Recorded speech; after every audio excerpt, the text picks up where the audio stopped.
Hiya, my name's Max, and this is my reflection and analysis of some aerial footage that I've obtained over the course of the last semester. Unfortunately, due to unforeseen circumstances with my car and other logistical issues, I wasn't able to actually film my specific drone short film. However, I was able to get some drone footage in the Brecon Beacons for a different project, and that's the footage that I'm going to be analysing in this video. I did want to take some time to talk about the location and the legalities and the safety of everything first. So I think Brecon Beacons is a great place to actually do outdoor filming with a drone. It's open and vast, which looks really great from a height. And particularly, it's really good for drone filming because it's unrestricted land access. So you don't have to obtain permissions from any landowners or anything like that. It is still really important to have your flyer ID and to obey the laws and guidelines by the Civil Aviation Authority, which we made sure to do when filming. At the location, it was really important to see if the weather conditions were safe for filming. The three things that we were looking at being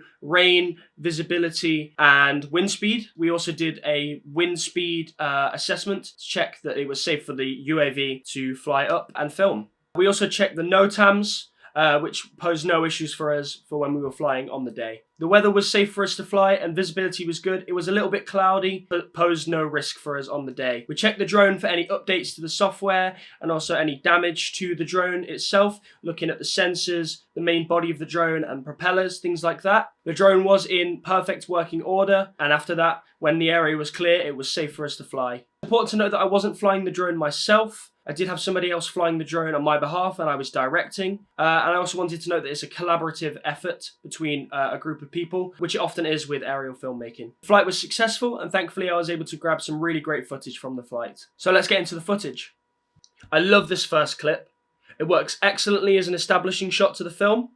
I love the slow meandering movement that starts from low ground, and as it rises, it reveals more of the scenery. The shot utilises the direction and movement of the stream to guide it, and finally we see the landscape. From a narrative perspective, it leaves enough ambiguity to introduce the film, but also works well to set the tone for a relaxed and thoughtful piece. Not all of the footage we captured was perfect though.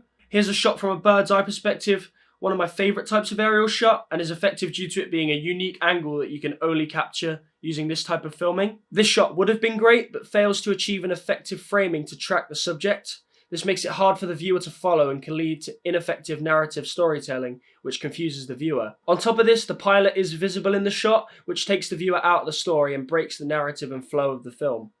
In this final clip, I feel like the shots have good and bad aspects to it. I think the shot has good flow and movement to it, starting low and tracking the three subjects in the foreground, with the scenery sitting nicely behind, and then transitioning away to provide more context to the environment. I think the tracking could have been tighter and the framing could have been stronger, and directly following the subjects head on and flying further through. From a narrative context, the shot works well, showing the teacher and students interacting together, and gives the project an intimate feel. The shot is smooth and allows the audience to comfortably sit back and relax. To conclude, I am really pleased with the footage for the most part. However, there is definitely room for improvement with my direction when it comes to tracking the subjects more specifically and being bolder with my framing decisions. That being said, I think my directing works well for the narrative and shows real promise for my aerial cinematography to come. And that's everything. Thank you for watching.